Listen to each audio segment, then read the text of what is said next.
आज की इस वीडियो में हम जानेंगे केदारनाथ की कंप्लीट आइटनरी और बजट। हम ये यात्रा दिल्ली से स्टार्ट कर रहे हैं। हमने दिल्ली से रात की ट्रेन ली थी जो हमें सुबह 4 बजे हरिद्वार पहुंचा देगी। 4 बजे हरिद्वार पहुंचने के बाद हमने 10 रुपये का शेयरिंग ई रिक्शा लिया जो हमें हर की पौड़ी पहुंचाएगा और हमने वहां पे हर की पौड़ी पे गंगा आरती अटेंड करी। गंगा आरती अटेंड करने के बाद हम अपनी बस में बैठ गए थे जो हमें सीतापुर बस स्टॉप ड्रॉप करेगी। हरिद्वार बस स्टॉप से हमने बस ली थी सीतापुर के लिए जिसका किराया 700 रुपये था और ये बस सुबह आपको 9 बजे से पहले ही मिलती हैं। अर्ली मॉर्निंग बसेस चलना स्टार्ट हो जाती हैं और ये बस आपको शाम को ड्रॉप करेगी। रास्ते में हम ऋषिकेश, देवप्रयाग, चौपटा, धारी देवी टेम्पल ये सब क्रॉस करते हुए हमारी बस हमें शाम को उसने हमें सीतापुर ड्रॉप कर। आप गौरीकुंड में भी स्टे कर सकते हैं और आप सीतापुर पार्किंग के आगे भी आपको काफ़ी ज़्यादा होम स्टे मिल जाएंगे, आप वहाँ पे भी स्टे कर सकते हैं। हम सीतापुर पार्किंग के आगे हमने स्टे किया था। हमें 1200 रुपये का एक डबल बेड का 2 बेड का हमें रूम मिला था 4 लोगों के लिए। और हम शाम को 7-8 बजे हमने चेक इन कर लिया था और डिनर करने के बाद हम सो गए थे क्योंकि हमें अर्ली मॉर्निंग ट्रैक स्टार्ट करना था। और जो हमारा सामान ज़रूरी था हमने सिर्फ वही कैरी करा ट्रैक के दौरान। बाकी हमने लॉकर प्रोवाइड करते हैं वहाँ पे, जहाँ हमारा होम स्टे था वहाँ पे लॉकर प्रोवाइड किया था उन्होंने। लॉकर में सामान डिपॉज़िट करके हमने यात्रा अपनी सुबह के 6 बजे हमने स्टार्ट कर दी थी। सुबह के 6 बजे भी काफ़ी ज़्यादा रश था, लोगों की लाइन लगी थी। ये लाइन जो थी ये गौरीकुंड तक शेयरिंग जीप जाती है वो जीप लेने के लिए थी, बट काफ़ी लोग पैदल भी जा रहे थे। बट हमें थोड़ा स्ट्रगल करने के बाद हमें हमें शेयरिंग कैब मिल गई थी। सीतापुर पार्किंग के आगे प्राइवेट व्हीकल अलाउड नहीं है, वहाँ पे सिर्फ ये गवर्नमेंट रजिस्टर्ड जीप ही होती हैं जो आपको गौरीकुंड तक ड्रॉप करेगी। काफ़ी लोगों को ये जीप नहीं मिल पा रही थी इसलिए वो लोग पैदल जा रहे थे। हमें ये जीप मिल गई थी और हमने ट्रैक स्टार्ट कर दिया था गौरीकुंड पहुंच के। और रास्ता आप देखिए, रास्ता बहुत ज़्यादा ख़राब है। बीच बीच में कई जगह लैंडस्लाइडिंग था, रास्ता टूटा हुआ था।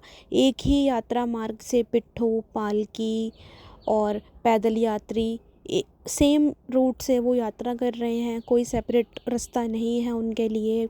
बीच बीच में कई जगह वाटरफॉल के होने से पूरा रास्ते पे कीचड़ था और रास्ता टूटा हुआ था।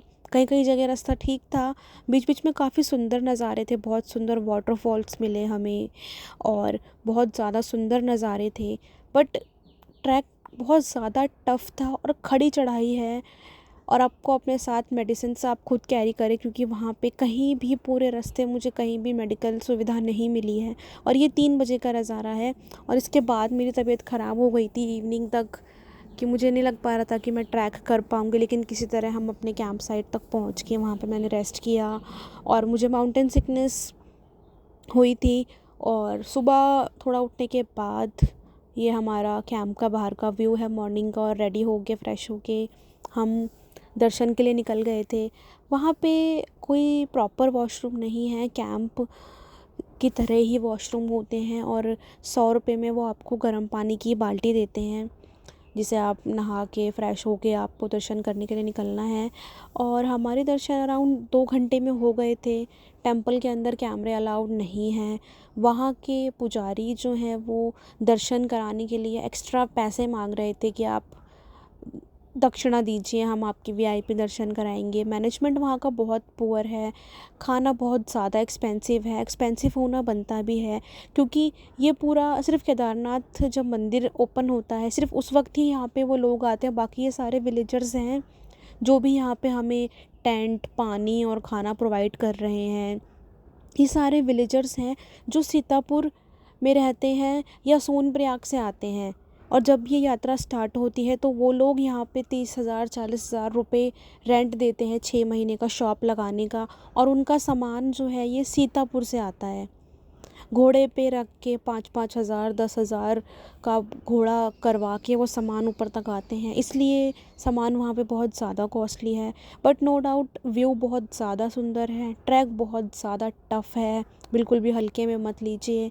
बेहतर होगा कि आप ट्रैक से 1 महीने पहले ही आप वॉक करना स्टार्ट कर दीजिए, एक्सरसाइज करिए और अपने साथ कम से कम लगेज कैरी करिए।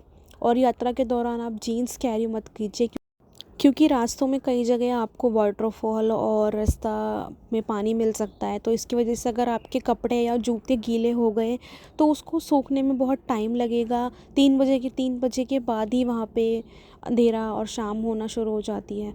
और उसके बाद यात्रा के दौरान आप क्या क्या आइटम्स अपने साथ कैरी करें, इसका मैंने पार्ट 2 वीडियो बनाई है, आप उसको देखिए।